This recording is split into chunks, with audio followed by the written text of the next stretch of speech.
নমস্কার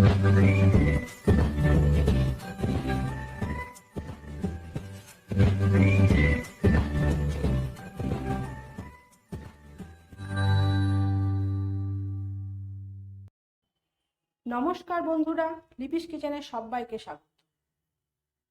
আজকে আমি আপনাদের সাথে একটা রেসিপি শেয়ার করব।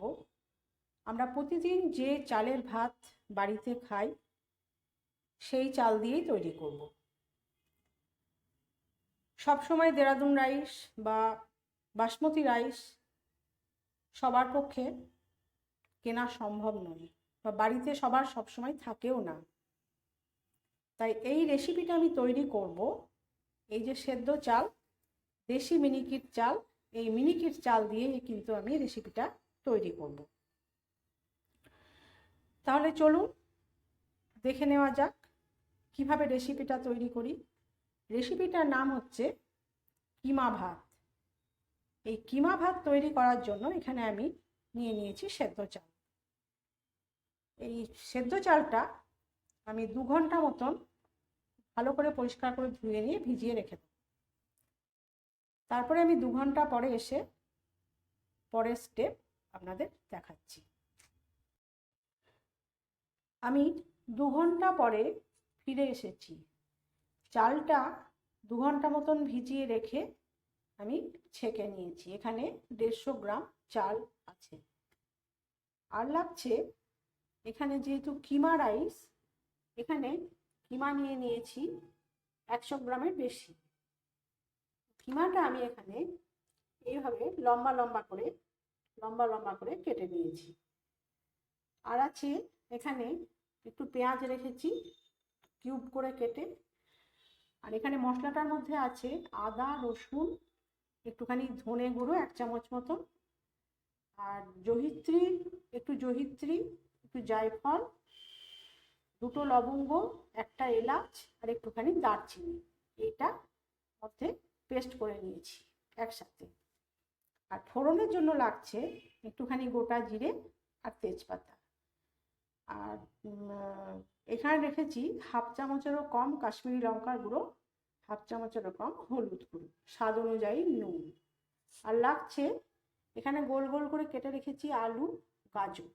এই আলু আর গাজরটা আমি ভেজে নিয়ে তারপর শুকনো লঙ্কাটা ভেজে নিয়ে এই চালের ভাতের সাথে পরে তখন মেশাবো। আর এই কিমাটা আমি মেখে নেব। এই যে মশলাটা আর এই কাশ্মীরি লঙ্কা গুঁড়ো, হলুদ আর স্বাদ অনুযায়ী নুন দিয়ে মেখে আমি এটা 5 থেকে 7 মিনিট মতো রেখে দেব। তাহলে চলুন আমরা ভাতটা রেডি করে নিই, তারপরে কিমাটা তৈরি করব। এখানে আমি ভাতটা বসিয়ে দিয়েছি, ভাতটা হতে থাক। ততক্ষণে আমি এখানে গাজর আর আলুটা ভেজে নেব। এখানে গ্যাসে কড়াই বসিয়ে দিয়েছি। এবারে সামান্য একটু নুন ছড়িয়ে দেবো, দিয়ে আমি এখানে আলু আর গাজর ভেজে দেব।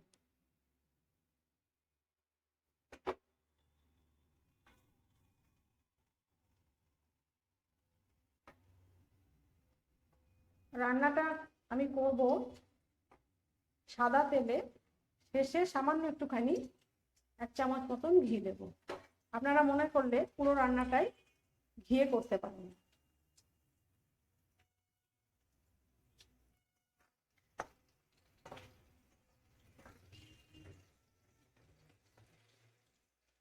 এই আলুটা আর গাজরটা আমি একটুখানি ভেজে নিয়ে তারপরে চিকেন কিমাটা তৈরি করব। তাহলে আমি ফিরে এসে পরের স্টেপ দেখাচ্ছি। আলু আর গাজরটা ভেজে নিয়ে আমি ফিরে এসেছি। এবারে কড়াইয়ে এতটা তেল আছে, এতটা তেলে আমি চিকেনটা রান্না করব না। আমি কিছুটা তেল এখান থেকে তুলে নেব।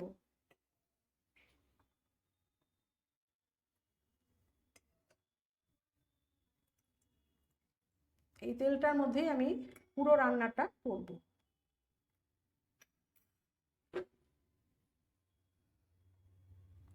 এবারে এখানে যে পেঁয়াজটা কেটে রেখেছিলাম, পেঁয়াজটা এবার আমি এখানে দিয়ে দিচ্ছি।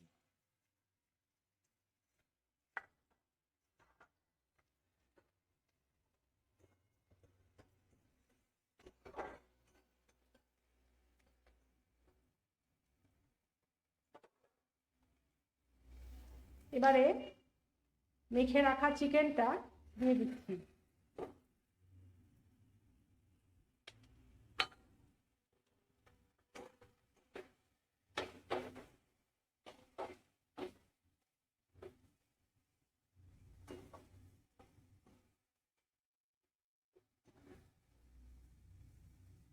আমি চিকেনটা খুব ভালো করে কষিয়ে নিয়ে ফিরে আসছি।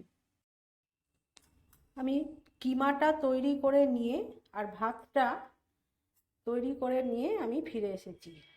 ভাতটা দেখুন কীরকম ঝরঝরে হয়েছে। এরকমভাবে ভাতটা তৈরি করে নেবেন। একটা একটা হয়েছে ভাতটা। এই ভাতটা তৈরি করতে আমার 15 মিনিট সময় লাগলো। যেহেতু চালটা 2 ঘন্টা ভেজানো ছিল, তাই জন্য এটা আমি 15 মিনিটের মধ্যেই তৈরি করে নিতে পেরেছি। পুরো প্রিপারেশনটা তৈরি করতে আমাদের 25 মিনিট মতন সময় লাগবে। তাহলে চলুন আমরা মেন রান্নায় চলে যাই। আমি গ্যাসের মধ্যে কড়াই বসিয়ে দিয়েছি। এবারে যে তেলটা রেখেছিলাম তুলে, সে তেলটা এবার আমি কড়াইয়ের মধ্যে দিয়ে দিচ্ছি।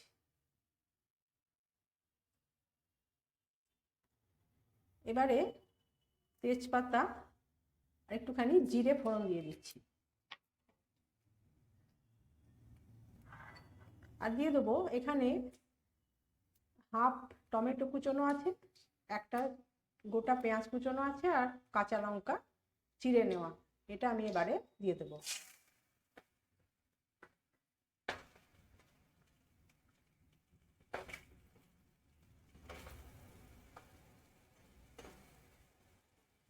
আপনারা এখানে কাঁচা লঙ্কার পরিবর্তে শুকনো লঙ্কাও দিতে পারেন, কিন্তু কাঁচা লঙ্কা দিলে ফ্লেভারটা খুব ভালো আসে। এবারে এখানে আমি স্বাদ অনুযায়ী নুন দিয়ে দেবো।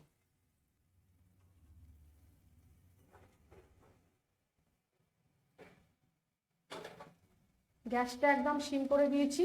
এটা আমি আর ভাজবো না। এবার এটা এর মধ্যে আমি ভাতটা দিয়ে দেবো।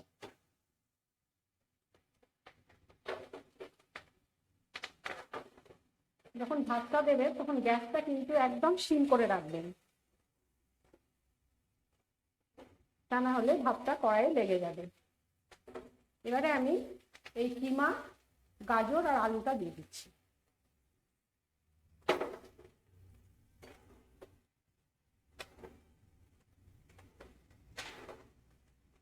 আমি এবারে গ্যাসটা বন্ধ করে দিলাম।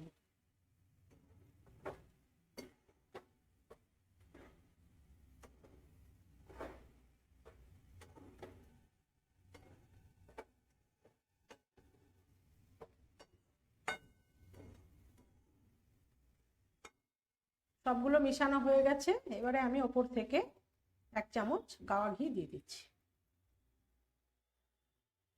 আর এখানে আপনারা মনে করলে গুঁড়ো গরম মশলার গুঁড়ো দিতে পারেন, কিন্তু আমি যেহেতু মশলার সাথে গোটা গরম মশলা আর জয়িত্রী জায়ফল বেটে দিয়েছি, সেই জন্য এখানে আমি আর কোনো রকম গুঁড়ো গরম মশলা ব্যবহার করলাম না।